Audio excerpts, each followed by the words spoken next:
Okay. All right. Good evening, everyone. And I'm so happy you've joined us here live tonight and or on the recording. So happy that you are taking this time to invest in your business, but really invest in you.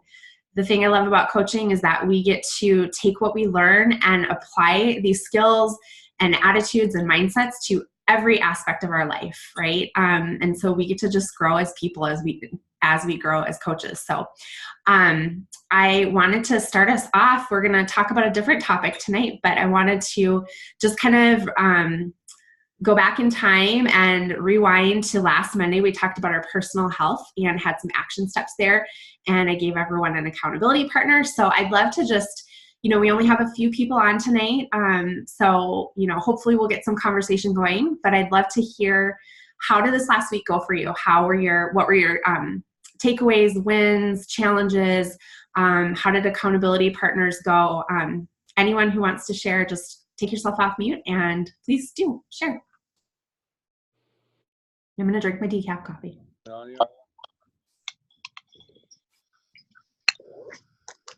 Anyone want to?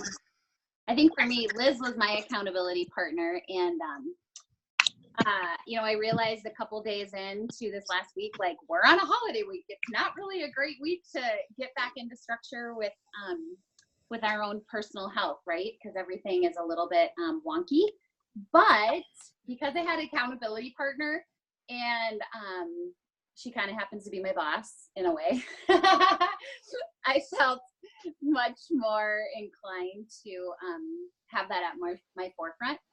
I also gave myself a little bit of grace, but I know that if I didn't have a partner, whether it was Liz or anybody else, that it would have been a lot easier for me to be like, it's a holiday week. I'm good. I'll start next week. Yeah, and I love that. Thanks for sharing that, because that's real life. And that's part of what I want to break down a little bit within our, time that we spend here in July, is like that idea that, we're talking a lot about vulnerability in our book discussion group that we're doing on Tuesday mornings. And so just like that idea that like, I'm not perfect and I don't have to pretend to be perfect. And Sarah and I apologized to her because I was like, holiday week was like not a good time to start this. But you know what? When is a good time? It's like 5 and 1. There's never a good time. So just huge congrats to all of you guys for diving in. Who else wants to share?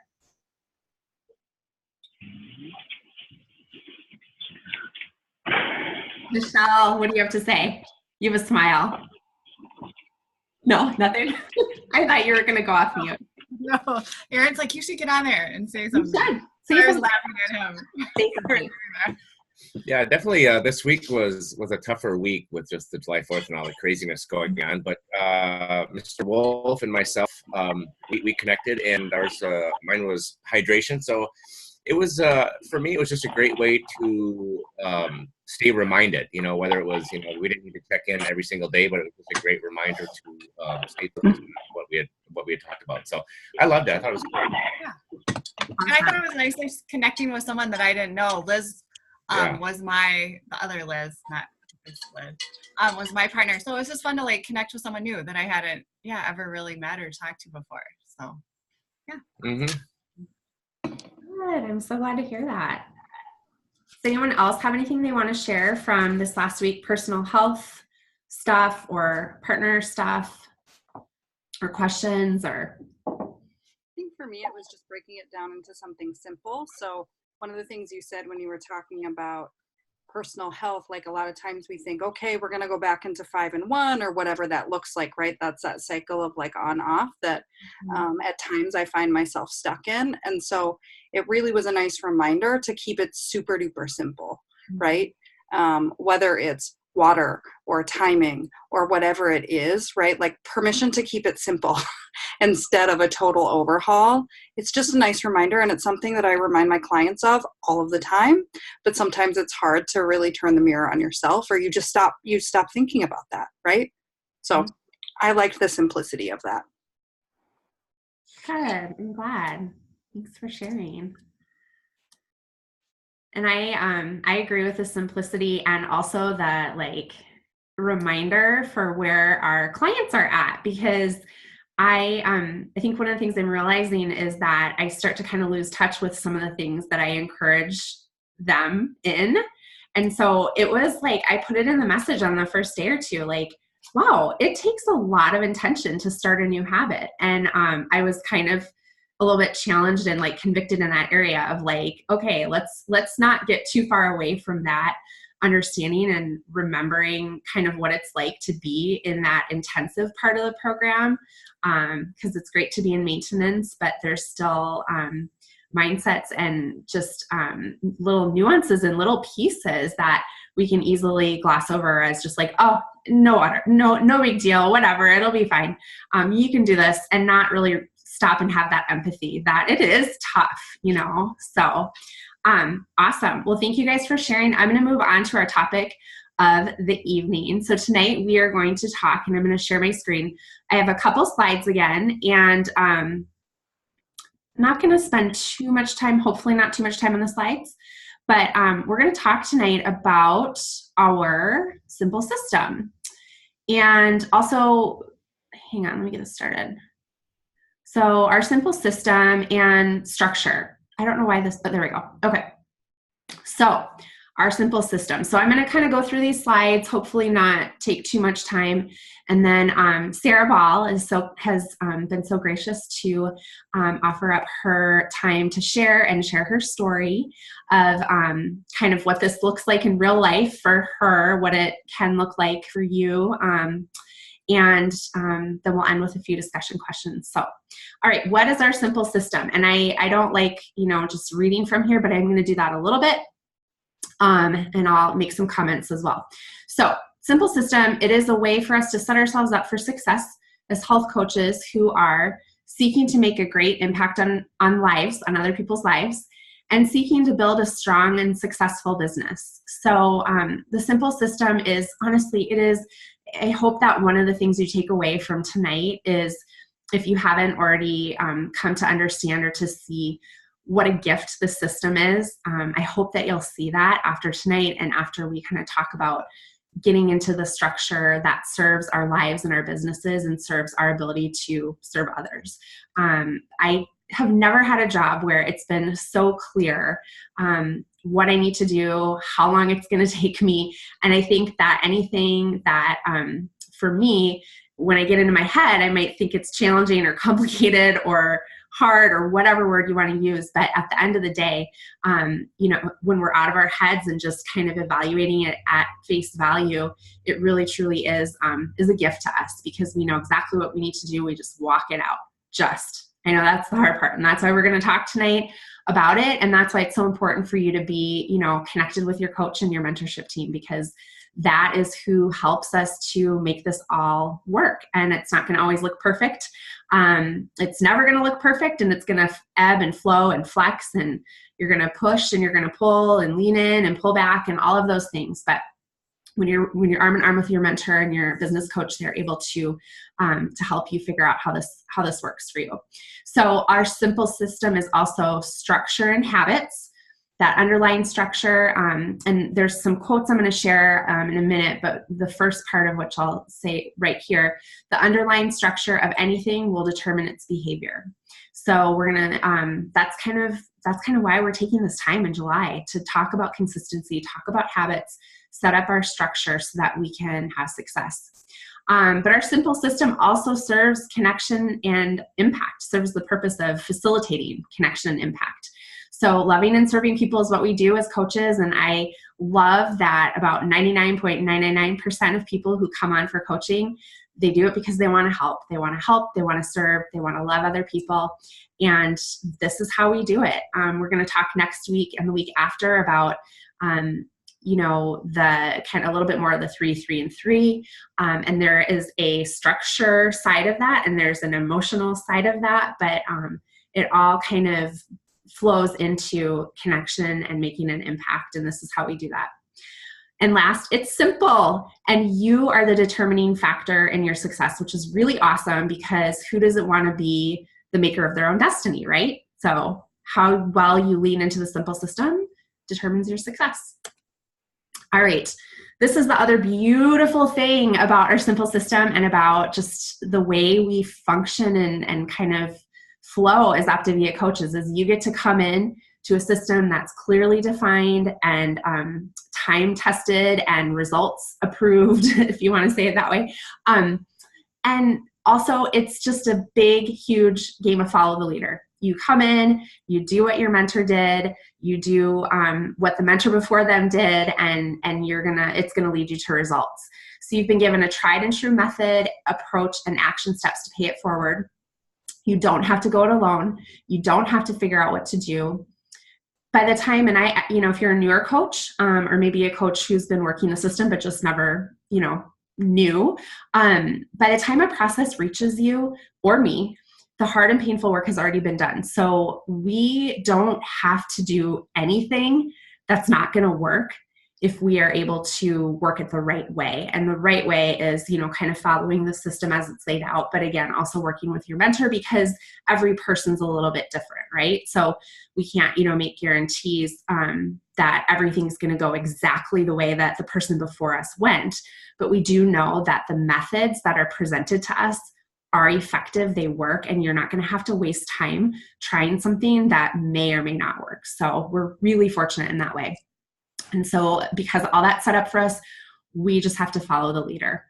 And quite honestly, the simple system works and works well. When I started coaching, I had no idea what I was doing. So to be quite honest, as you can tell, I love our system, and I was thrilled that there was something really clearly defined for me. And it was just like, okay, what do I do next? What do I do next? And I loved that. And, so I just kind of followed in Megan's footsteps, who was following the Tinters, who was following the Woods, who are, the more successful coaching teams in the entire company. And so as I did that, I was, seeing results come. And again, I don't want to beat a dead horse here, but it does couple with that personal growth piece. And so again, just being conscious and cognizant to kind of grow and develop yourself as you go. It's not a robotic thing of just do these things. It's going to be a little, a little growth and a little bit of evolution along the way. But I also now am at a position where I can say, not only from my own experience, but from working with coaches, that the coaches on my team who have followed the system to a T are the coaches who are the most successful. And so, lean into it. It's there for you. Honestly, we get paychecks in our hearts. We get paychecks at the bank. We have the world's greatest job, I really believe. And so why not? Why not just kind of take this system, figure out how the structure flows into your life, and then run with it, because you're going to be rewarded in really great ways. Okay, so simple system in action. This is where we're going to talk a little bit about the structure and sort of structural tension, I guess you could say, but it's really more the underlying structure. So if you think about for our eating and nutrition, the underlying structure is 6 times a day, 5 lanes, 1 lean and green, that sort of thing. I wanted to kind of help. I'm big on understanding why. If I'm going to commit to something, I want to know why it matters, why it works, why it's helpful. And so you have a slide here that I'll share in our little group message about, what does the system look like? What are the components of it? How much time is that going to take you? And I'll kind of read through that in a minute. But what I also, so that part of that, why, those are the things that work. But also, why does the structure matter and why does it work? I like to know kind of the why behind things when I commit to them. So I looked up some information about underlying structure I didn't intend to go to the Robert Fritz, who is the person who created structural dynamics, or coined, or, kind of pulled together the understanding of structural dynamics. And he is who Dr. A worked with to create our program and a lot of the behavioral component piece. So a couple of quotes from him. So the underlying structure of anything will determine its behavior. This is the fun, exciting part. We can change the underlying structures we are in. When we change the underlying structure, that automatically leads to a change of behavior. So where you sit right now, I'm guessing you want to grow your business. I'm guessing, you're not in a place where you're feeling like it's perfect. And the really good news is that we know, like I said, that this works when we set ourselves up in the structure and then follow it. we know that that's going to change our behavior. And when we change our behavior, we're going to change our results. So 2 comparisons that he makes in terms of like structure that I think are really beneficial. Again, I'm a visual person, but there's 2 different types. Oscillating structure sounds like this. The pattern in an oscillating structure is this. First, you set out to accomplish something. At first, things go well. You may even reach your goal, but then there is a reversal, pulling you back to how things were. In this type of pattern, success is not sustainable. This is like the movement of a rocking chair. Movement forward is followed by movement backward. I thought that was a really powerful example of how when we kind of go about our work haphazardly, or maybe we even have a plan, but it's not really stable and solidified in our structure of our life, there's going to be a tendency or maybe an eventuality that we go in the wrong direction. And it kind of ties back into that, you know, we talk about with our clients that we want to talk about what we're moving towards, not what we're trying to get away from. We want to build in the structure that serves us to keep on the path versus just do the activities. And then when something changes in our life, the activities fall off. And so that's the whole idea for what we're doing here in this group, is that we want to put these habits into place. And it's not every habit, like Sarah was saying, it's the simple, and Eileen said simple, but put into place some of these structures and habits that are going to help us to advance. And so the advancing structure is you set out for a goal, you take the necessary steps, you accomplish the goal, and it's sustainable. There is nothing pulling you in the opposite direction as there is in an oscillating pattern. The difference is purely structural. So that is kind of the thought process behind why we set ourselves up this way. The article is really short, and I'm going to make it one of the action steps to read it. It's like, it'll take you like 2 minutes to read, but I think it's really interesting and really powerful.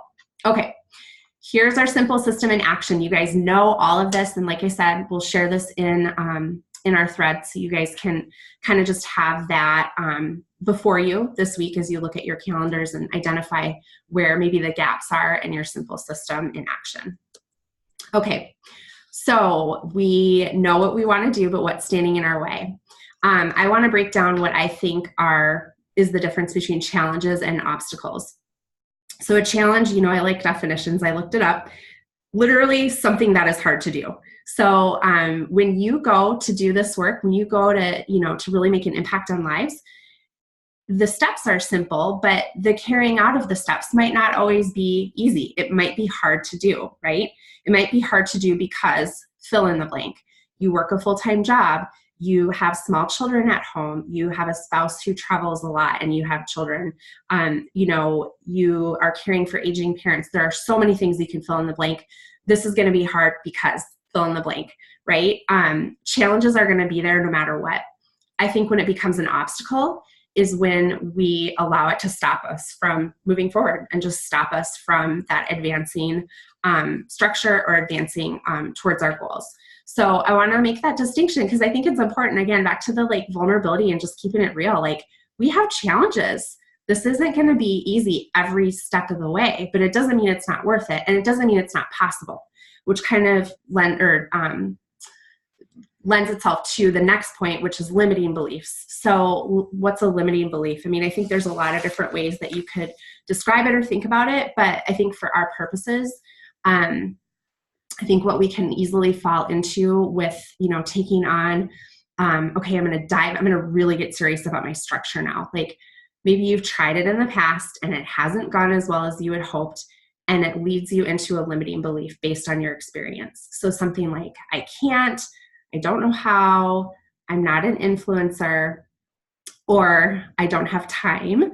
And I'm going to pick on I don't have time because these are all limiting beliefs that need to be challenged. But the important thing to remember about our time is that we own it. It's ours.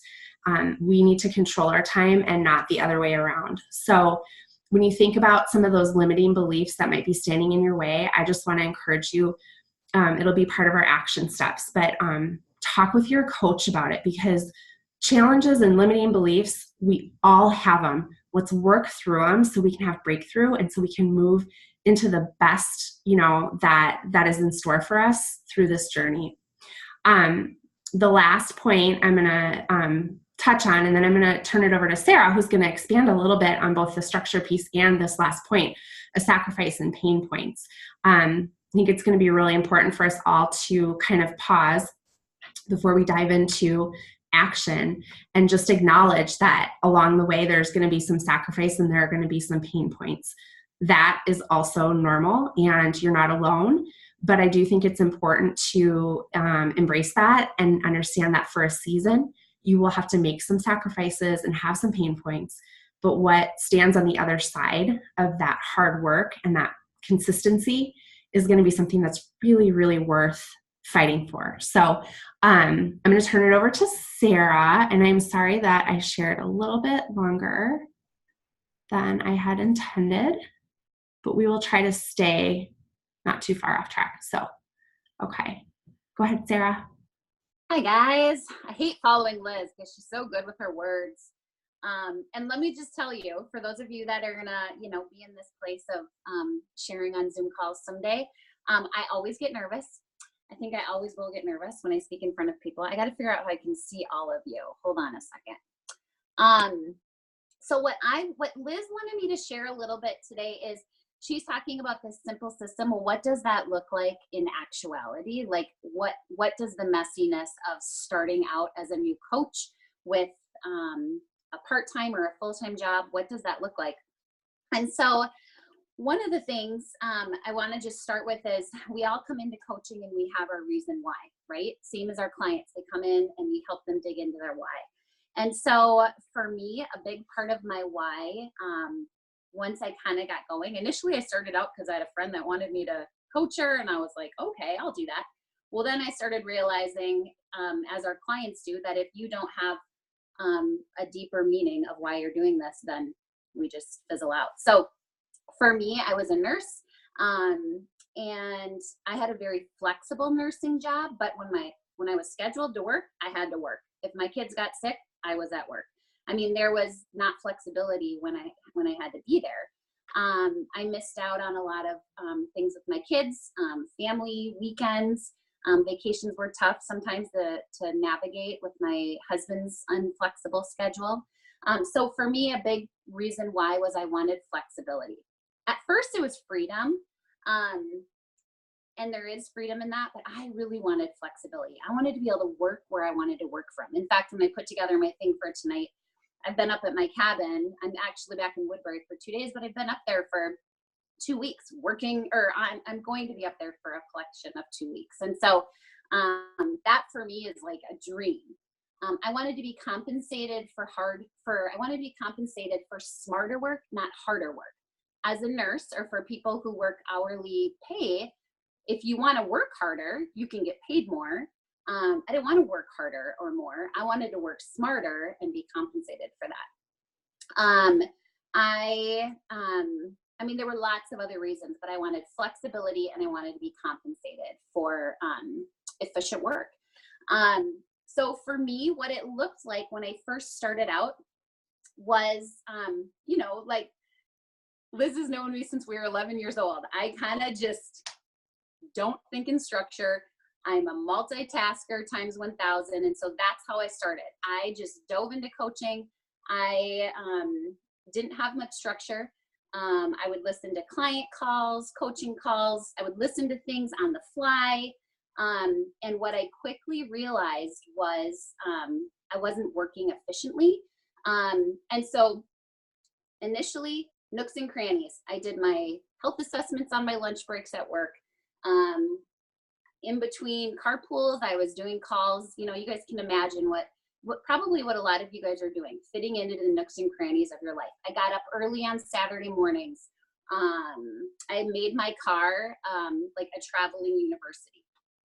But once my business started growing and I was realizing that I was kind of in my business 24 hours a day, and I knew that wasn't healthy, I had to kind of get into structure. And the Simple Systems was amazing. One of the big things that I have for you guys that I want to just encourage you early on is when you are listening to training calls or doing health assessments or even doing your client calls, be present in that moment. You will save yourself a ton of time. I know I like to listen to things when I'm in the kitchen and cleaning and feeling like I'm doing all this, but focus, take notes, and that will definitely pay off. Okay, let me follow my notes because I don't want to get too far off here. So once I got to a place in my business where I knew this was going to be something that I was going to run with, I wanted to hit executive director. I had to really look at my life and figure out areas that I was willing to sacrifice. I love this quote. Your success is determined by what you are willing to sacrifice for it. And I kind of sat down, and this was obviously in conversation with my husband, and figured out areas I was willing. I stopped saying yes to certain committees and things at my church. I even stopped volunteering for a time in my kids' school. I remember at the beginning of the year that I was ready to run towards executive director, I told my probably 5 to 6 closest girlfriends, like, I'm kind of out for a year. I'm still around. I still want to be invited to things. I love you guys, but I'm giving up the good right now because I know the great is coming.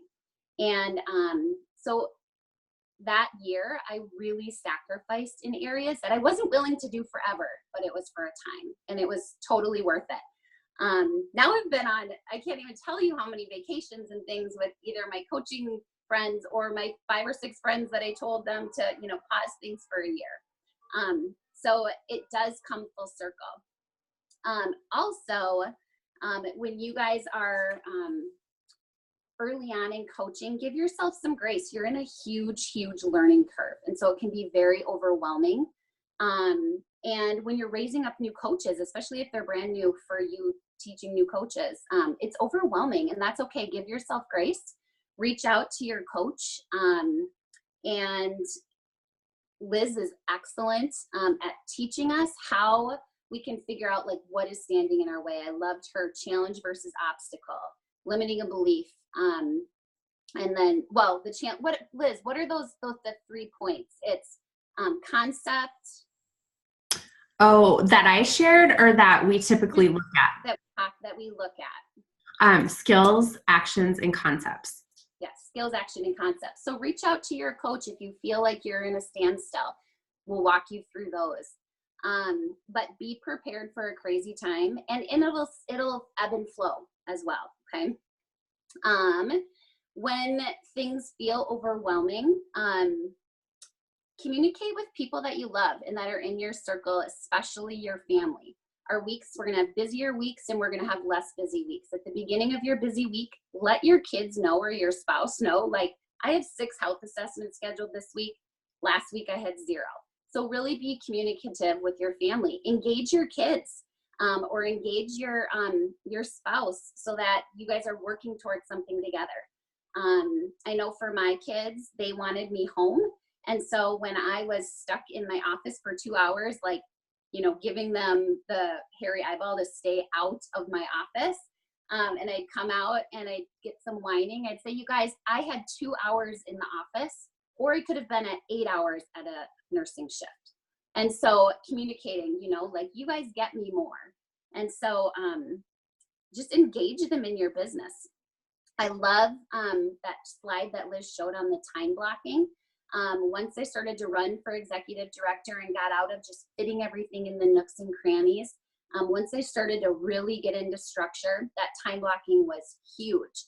And some weeks you can't do all of those. And so it's looking at what are the most high leverage, activities you can be doing on that time blocking list. Obviously, we're good at coaching our clients. And if you're not sure what those high leverage activities are that you need to focus on, again, reach out to your coach or to another coach within the organization that you trust. I won't go into kind of how I structured my week, but I think that document Liz has is going to be really good for you guys.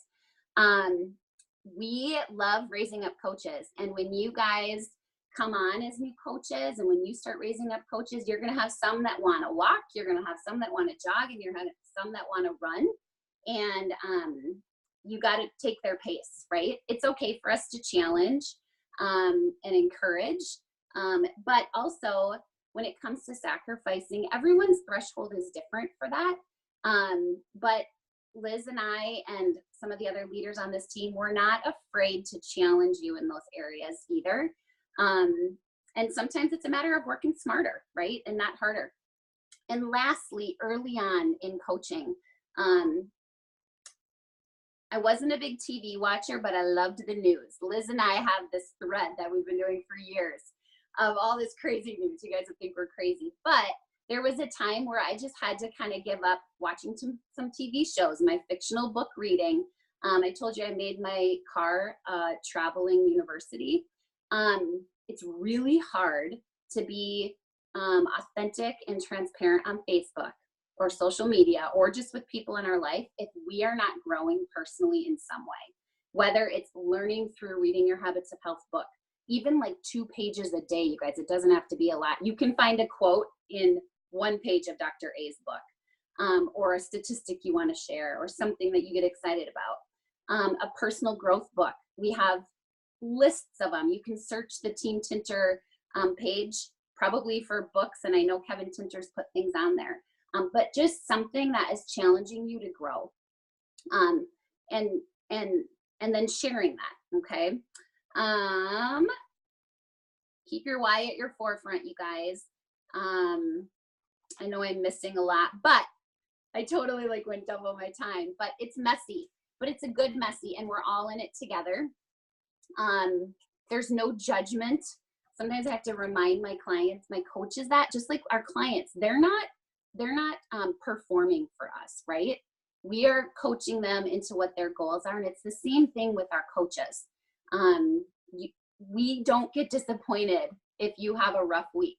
What's disappointing is if we coach and we encourage and share ideas, and then we don't see things implemented. It's the same thing. Think about it with your clients. If I cannot tell you how many times I have this one client, I have told her to open up her Habits of Health book, and it doesn't happen week after week. And so don't be that coach, right? To be that you're being coached. So I hope that was helpful, guys. And just know that connections that you make within this community. I love Liz's habit building, how she teams you guys up with people you don't know. That's important. This community is important. And when we can show people this community that we have too, they want to come along. So. Awesome. Thank you so much, Sarah. That was fantastic. That was, I'm trying to get us back to the view I want. Hold on. All right. Yeah, no, that was so good. Thank you so much for sharing, because yeah, there are challenges, and we can let them become obstacles, or we can let them be the way that leads us forward. And Sarah has just done that incredibly well, like so many of you on here have. But she and I have been walking this out for quite a while now. And yeah, I mean, gosh, you guys, if there's ever any reason or doubt about, living your life out loud and sharing what you've got in your hands, like being able to work side by side with one of your best childhood friends that you've known, what did you decide, 28 years, Sarah? Figured out the other day. It's pretty awesome. And now we get to do life together for the rest of our lives in coaching. So, yeah, so thank you. I know we're over time, so I'm going to share our action steps. And then after I do that, I'm going to stop record. And if anyone wants to stay on and do discussion questions, you are welcome to do that. But if people need to hop off, I completely understand. So let me show our action steps. Oops. Let me go. Okay. There's like a lag time on this, man. Okay, come on. I don't know why it's not advancing. There we go. Okay. All right, action steps. This is not as much as what it looks like, but I'll read through it and then I'll share it in our message. Okay, so go back to the slide that I'll share in our message of our high leverage actions. Identify 2 to 3 that you haven't been consistent with, and just take a look at your calendar. Time block when you're going to do those things and create reminders, and then find a place to track, because we know that what we track tends to grow. So get into the habit of tracking, especially initially as it becomes a habit. I'll share the article on structural tension that I mentioned. I think it's a really great framework and foundational understanding for your buy-in for this action. And then the last one might be a little bit more reflective and introspective, but it's to spend 20 to 30 minutes just digging deep and thinking through, praying if you pray, what challenges have you allowed to become obstacles, and what limiting beliefs from past attempts are you maintaining? So I'm going to go ahead and say goodnight for now and goodbye. And thank you so much for being here tonight. Don't forget to check in with your accountability partner this week a couple times. And yeah, just dive in and just know that the work that you're doing now and the foundation you're laying down is going to serve you really well, like I said in the beginning, in life, in your coaching business, and it's also going to potentially be the beginnings of the path that leads you to the ILAT trip. So have a great evening, and we'll talk again soon. Whoops, I didn't stop recording.